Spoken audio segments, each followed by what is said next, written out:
আসসালামু আলাইকুম, স্বাগতম জানাচ্ছি বিবিসি নিউজ আন্তর্জাতিক সংবাদে। শুরুতেই সংবাদ শিরোনাম, এরপর বিস্তারিত। ২৪ ঘণ্টায় ইরানের পাল্টা হামলায় ইসরায়েলে আহত ১৯১। তেহরানের পারমাণবিক গবেষণাগারে হামলা চালিয়েছে ইসরায়েল। নেতানিয়াহু কি বেঁচে আছেন, যা জানালো ইরানি গণমাধ্যম।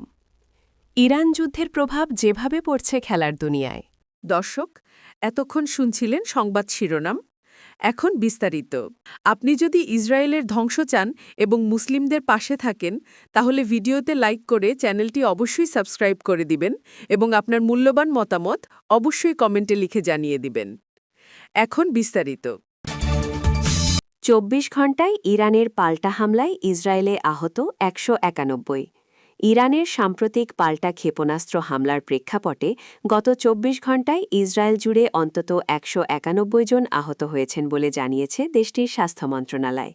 দ্য টাইমস অফ ইসরায়েল জানায়, আহতদের মধ্যে সেনা সদস্য ও বেসামরিক নাগরিক উভয়ই রয়েছেন, যাদের বর্তমানে বিভিন্ন হাসপাতালে চিকিৎসা দেওয়া হচ্ছে। হাসপাতাল সূত্রে জানা গেছে, আহতদের মধ্যে অন্তত একজনের অবস্থা অত্যন্ত আশঙ্কাজনক এবং আরও ৩ জনের অবস্থা বেশ গুরুতর। এর আগে সোমবার ৯ মার্চ ইসরায়েলের মধ্যাঞ্চলীয় শহর ইহুদে ইরানের একটি ক্ষেপণাস্ত্র সরাসরি আঘাত হানলে একজন নিহত এবং ২ জন আহত হন। তেহরানের পারমাণবিক গবেষণাগারে হামলা চালিয়েছে ইসরায়েল। ইরানের রাজধানী তেহরানে অবস্থিত পারমাণবিক গবেষণাগারগুলোতে ইসরায়েল গত রাতে ভয়াবহ বিমান হামলা চালিয়েছে বলে খবর পাওয়া গেছে। ইসরায়েলের রাষ্ট্রীয় সংবাদ মাধ্যম চ্যানেল বড় তাদের সূত্রের বারাত দিয়ে এই চাঞ্চল্যকর তথ্য জানিয়েছে। প্রতিবেদনে বলা হয়েছে, ইরানের পারমাণবিক সক্ষমতা গুঁড়িয়ে দেওয়ার লক্ষ্যেই এই নির্দিষ্ট ল্যাবরেটরিগুলোকে নিশানা করা হয়েছে। তবে এই হামলার বিষয়ে ইরান সরকারের পক্ষ থেকে এখন পর্যন্ত আনুষ্ঠানিক কোনো মন্তব্য পাওয়া যায়নি। আল জাজিরা জানিয়েছে, তারা স্বতন্ত্রভাবে এই খবরের সত্যতা এখনও নিশ্চিত করতে পারেনি। নেতানিয়াহু কি বেঁচে আছেন, যা জানালো ইরানি গণমাধ্যম। ইরানি ক্ষেপণাস্ত্রের আঘাতে নিহত হয়েছেন ইসরায়েলের প্রধানমন্ত্রী বেনিয়ামিন নেতানিয়াহু, এমনটাই দাবি করেছে তেহরানের আধা সরকারি সংবাদ সংস্থা তাসনিম। মার্কিন গোয়েন্দা কর্মকর্তা স্কট রেটারের এক এক্স পোস্টের বরাতে এ দাবি করে সংবাদ সংস্থাটি। এক্স পোস্টে সোমবার ৯ মার্চ বলেন, ইরানি ক্ষেপণাস্ত্র নেতানিয়াহুর সরকারি বাসভবনে আঘাত হানার পর ঘটনাস্থলেই নিহত হয়েছেন নেতানিয়াহু। এ সময় তার বাড়িতে উপস্থিত ছিলেন ইতামার বেন গিফার। তিনি আহত হয়েছেন। তবে যে অ্যাকাউন্ট থেকে এই পোস্ট করা হয়েছে সেটি আদৌ স্কট রিটার ব্যবহার করেন কিনা তা এখনও নিশ্চিত নয়। তাসনিম নিউজের প্রতিবেদনে নেতানিয়াহুর ওপর হামলার প্রমাণ বা কোনো ক্ষতির নিশ্চিত প্রমাণ উপস্থাপন করা হয়নি।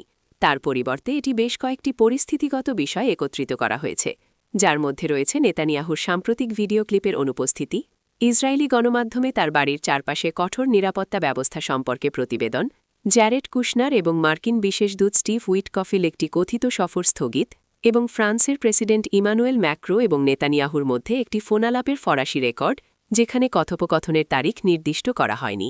এসব কারণে দাবি করা হয়েছে নেতানিয়াহু নিহত হয়েছেন। ইরান যুদ্ধের প্রভাব যেভাবে পড়ছে খেলার দুনিয়ায়। মধ্যপ্রাচ্যের প্রায় সব ক্রীড়া ইভেন্ট স্থগিত বা বাতিল হয়ে গেছে। যুক্তরাষ্ট্র, মেক্সিকো ও কানাডায় হতে যাওয়া ২০২৬ ফুটবল বিশ্বকাপ থেকে সরে দাঁড়াতে পারে ইরান। অনিশ্চয়তার মুখে পড়েছে বিশ্বকাপের প্লে অফ পর্বও।